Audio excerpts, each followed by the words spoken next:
আসসালামু আলাইকুম। লম্বা একটা গ্যাপের পরে আমি আবার ভিডিও দিচ্ছি। অ্যাকচুয়ালি না একদম ধৈর্যহারা হয়ে গেছি। ভালো লাগছিল না।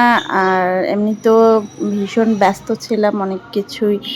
কাজকর্ম, দাওয়াত, একটু ঘোরাফেরা এগুলো নিয়ে একটু ব্যস্ততার মধ্যে সময় কাটছিল। আর তার মাঝে ছিল একটু অলসতা, একটু কি অলসতা কাজ করছিল।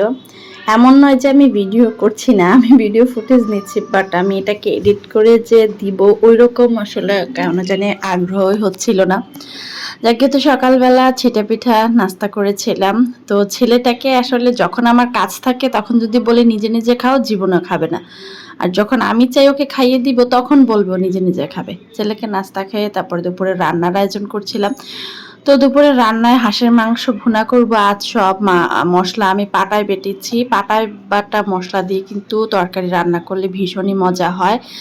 তো দুইটা হাঁস পাঠিয়েছিল আমার ননাস। যেহেতু ওনাদের বাড়িতে আমাদের ওরকম একটা যাওয়া হয় না বলতে ওনার বাড়ি অনেকটা দূরে, তারপরে আমরা সময় সুযোগ করতে পারি না, যার কারণে যাওয়া হয় না। তো সেজন্য আমার ননাস হাঁসগুলো বাড়িতে পাঠিয়ে দিয়েছে। তো এগুলো এখন রান্না করব। পেঁয়াজটাকে সর্ষের তেলের মধ্যে দিয়ে তারপর একটু হালকা ভেজে নিয়ে তারপর আদা বাটা, রসুন বাটা, জিরা ধনিয়া বাটা, মরিচ বাটা সব দিয়ে, ধনে দিয়ে, লবণ দিয়ে একটু মশলাটাকে একটু ভালো করে কষিয়ে নিয়েছি। হাঁসের মাংস ভুনায় কিন্তু আদা এবং রসুন এটা মানে কম্পারিজনটা হচ্ছে আর রসুনের তুলনায় আদার একটু বেশি দিতে হয়, কারণ অনেকেই কিন্তু হাঁসের মাংসের ব্যাড স্মেল পছন্দ করে না, যেটা আমিও হাঁসের ব্যাড স্মেলটা পছন্দ করি না। তো হাঁসটাকে একদম আমার ননাস একদম পরিষ্কার করে কেটে কুটে দিয়ে দিয়েছে। এখন আমি শুধু রান্না করব। তো এখানে হাঁস একটা ছিল একটু কচি, আর একটা হাঁস ছিল একটু মানে বয়স্ক হাঁস বলে যেটাকে। তো সেজন্য হাঁসটা দুই ধাপে আমি কষাবো। প্রথমে একটু বয়স্ক হাঁস যেটা, এটাকে খুব ভালো করে কষিয়ে নিব আগে। মশলা কিন্তু আমি সব একবারেই দিয়ে দিয়েছি।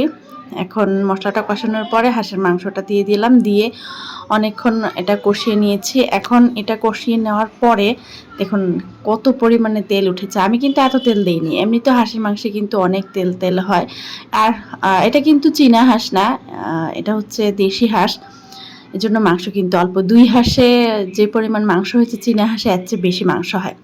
তো বয়স্ক হাঁসটা একটু কষানো হয়ে গেলে এখন আমি দিয়ে দিলাম যে কচি হাঁস ছিল ওটা, দিয়ে খুব ভালো করে কষিয়ে রান্না করব। অল্প অল্প ঝোল দিয়ে দিয়ে কষাবো, ঝোল রাখবো না। তো এটা কষানো হয়ে আসার পর তারপরে হচ্ছে অর্ধেক পেঁয়াজ দিব। অর্ধেক পেঁয়াজ আমি মশলা কষিয়েছি, বাকি অর্ধেক এখানে দিয়েছি। তো এইভাবে পেঁয়াজটা দিলে এই পেঁয়াজটা গলে না, একটু মানে আস্তে আস্তে থাকে, ওই পেঁয়াজটা খেতে তরকারিটা বেশি ভালো লাগে। তো এই তো সব মিশিয়ে নিয়ে একসাথে আবার কষাতে থাকবো। অনেকক্ষণ কষিয়ে কষিয়ে রান্না করলে মাংসটা সেদ্ধ হবে এবং ভুনা ভুনা হবে। আর হাঁসের মাংসের সাথে আমার হাজব্যান্ডের সবসময় একটা রিকোয়ারমেন্ট থাকে, সেটা হচ্ছে এই সিজনে কাঁঠালের বিচি দিতে। তো আমি সামান্য কিছু কাঁঠালের বিচি দিয়েছি। কাঁঠালের বিচিগুলা তো আমার শাশুড়ি বাড়ি থেকে একদম ক্লিন করে দিয়ে দেয়, আমি বাসায় শুধু ভাপিয়ে সংরক্ষণ করি আর কি।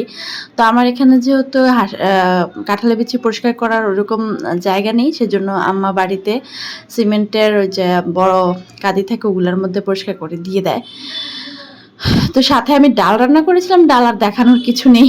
তো প্রথমে আসলে আমি ডাল দেখিয়ে নিচ্ছি। এর কারণ হচ্ছে মাংস তরকারি এগুলো খাওয়ার পরে না, পরে আর ডাল খাওয়া হয় না। আর যেহেতু আমাদের প্রোটিনের প্রয়োজন আছে, সেই জন্য ডাল তো অবশ্যই প্রতিদিন খাওয়া উচিত।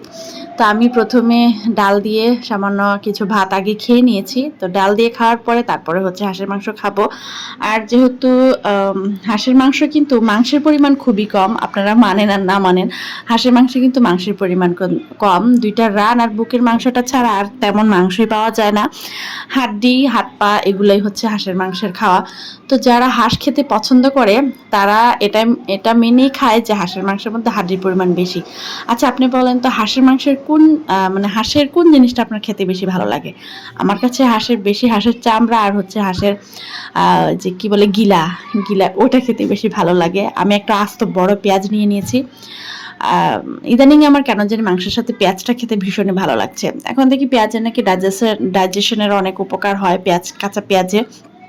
যদিও কাঁচা পেঁয়াজ খেলে মুখের মধ্যে অনেকক্ষণ গন্ধ থাকে, পরবর্তীতে অবশ্যই ব্রাশ করে নিতে হয়।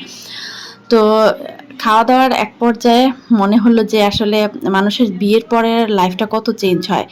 একটা সময় ছিল যখন আমি হাঁসের মাংসের গন্ধ শুনতে পারতাম না। যেদিন বাসায় হাঁস রান্না হতো ওই দিন তো মানে রান্নাবান্নার কাছেও যেতাম না। এতটা অপছন্দ ছিল হাঁসের মাংস, হাঁস রান্না।